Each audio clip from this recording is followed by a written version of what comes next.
let's talk about the drug problem a bit, because you write about Oregon, not far from where you're living, and how they tried drug decriminalization. This is all the rage in the progressive communities. Like, let's just make it all legal. Heroin, whatever you want, it's fine. And we're actually going to help you. We're going to help you do it safer. That's what they want, like a more safe alternative for people who are addicted to drugs. So how did that work out? Oh, it didn't. And they're still doing it, of course. So this is one of those terms, again, that I think sounds great on paper, and it's called harm reduction. Now, if I went outside and I asked just 10 random people if they ever heard of the term, could define the term, 10 out of 10 would tell me no. They would have no idea. And yet this is the policy that is in place, not just in Oregon, but all across the country. It's been adopted by the Biden administration as well.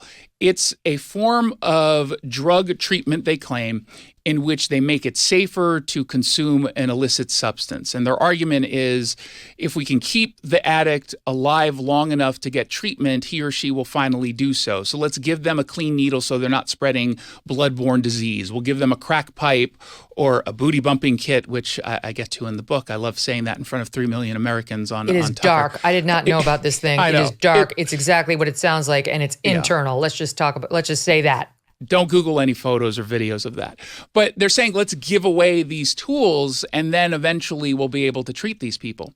On paper, that sounds great. In reality, they don't do any treatment. They don't put money into treatment or detox at all. There's never any pressure to push people into treatment or detox because they believe that any kind of judgment is stigmatizing against the user. And so they don't want to do anything. As a result of that, we have seen record high numbers of dead addicts all across the country. We've seen just today, there was a report came out that I believe is 31 states saw an increase in fentanyl overdoses year over year. And keep in mind, the last 2 and 3 years, we've seen record highs. Oregon is going in the complete wrong direction. This was passed by voters, Measure 110. I get through some of the data in the book, but essentially, you're given the opportunity as someone who ends up getting ticketed for an illicit substance abuse. You can avoid paying the ticket so long as you call this number on the back of it to get some sort of treatment. Well, guess what? They didn't show up to court and they didn't call up the number. And it's been a total failure. Washington State did virtually the same thing. It went about it a little bit different way. They finally just walked it back because in Seattle and King County, we've seen an historic rise of overdoses. A lot of it is driven by fentanyl. Some of it also is meth. To give you a sense of how bad it is in the Pacific Northwest, there was a study by the University of Washington that came out about 3 or so weeks ago, and they tested the surfaces and the air of our metro systems, our transit. 100% of the air had meth in it. Oh my God. Had meth smoke detected. 98% on surfaces. It was a little bit less on fentanyl. I think that's a little bit having to do with the way that fentanyl is consumed. But 100%, I mean, just think about that for a second. 100%. And by the way, they have the gall to tell us, oh, it's totally safe to continue to take transit. Don't worry. Stop complaining. Oh my God. But the fact of the matter is that obviously indicates a problem with drug abuse. And you can track the data so clearly because back in 2018, our prosecutor in King County, which is where Seattle is located at the time, said, we're no longer going to charge for personal possession. We're no longer going to consider that a criminal justice issue. Well, guess what happened? Number one, the drug dealers stopped carrying as much product on them. They were carrying personal possession amounts. So in case they were stopped by a cop, they can get out of it. Number two, the cops no longer had any leverage over an addict to turn on the drug dealer because before they could say, look, I'm going to throw you in jail. You're going to detox over the weekend in jail unless you give me information on your drug dealer. Well, they no longer had to do that. And all of a sudden, you've got open air drug use all over the place. And people are dying in record numbers. Every single year since 2018, we've seen a historic high overdose rate. Every single year. Oh, yeah. You write about this in the book. In Oregon, after this, fatal overdoses, you just alluded to it, surged 76% from 2011 to 21, with fentanyl driving the numbers. Just between 2020 and 2021, fentanyl-related fatal overdoses rose 83%. I mean, that is shocking. What an F, a total failure. Just to remind our audience, my guest is Jason Rantz, R-A-N-T-Z, and the book is What's Killing America? Inside the Radical Left's Tragic Destruction of Our Cities.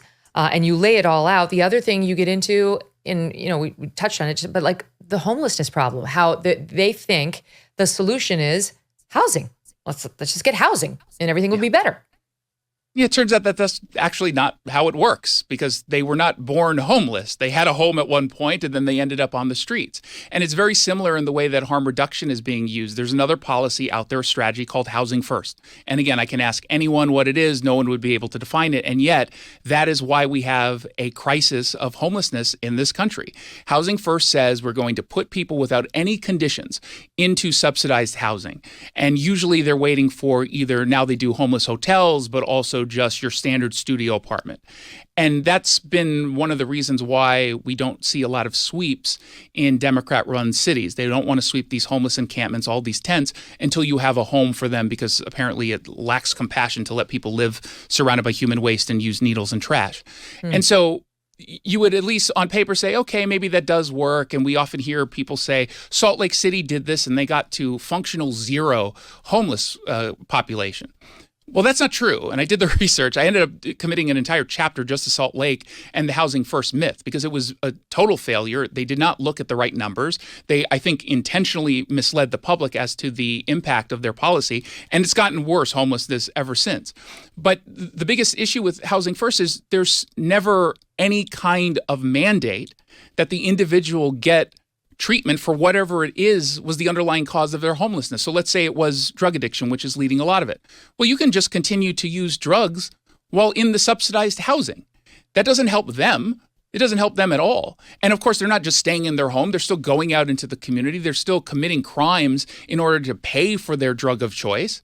But the only people who end up benefiting are the ones who run these programs, the homeless industrial complex. And it sounds kind of like conspiratorial when I put things in that phrasing, but these are people who get paid to care for the homeless, who never go on their own, who never get get onto their own path. And so they're incentivized, whether or not they're doing this intentionally. I don't generally think that, but it's got to be a subconscious bias there.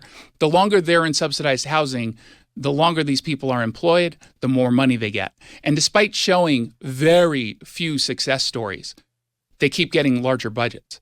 Because behind the scenes, they're cozying up to politicians at the local or state level, and they're just getting more funds funneled into their programs. This show is supported by Grand Canyon University. Founded in 1949, GCU is a private Christian university that's dedicated to delivering an affordable and transformative higher education. Their vibrant campus is located in beautiful Phoenix, Arizona. And according to niche.com, it's ranked a top 25 best campus in the country. As of June 2023, GCU offers 330 academic programs with over 270 online, allowing you the freedom to earn your degree on your time from wherever you are. Their programs are also designed to challenge and inspire you. At GCU, your degree, whether it's a bachelor's, master's, or doctorate, integrates the free market system and a welcoming Christian worldview. And they believe that higher education should be accessible to all. Learn more about GCU's programs, competitive tuition rates, and scholarship offers from your university counselor. They're part of the supportive graduation team who will take a personalized approach to helping you achieve your academic goals, walking alongside you every step of the way. Find your purpose at Grand Canyon University. Private, Christian, affordable. For more information or to enroll, visit gcu.edu. Hey, thanks so much for watching. If you like what you just saw, hit the subscribe button for more clips and full episodes.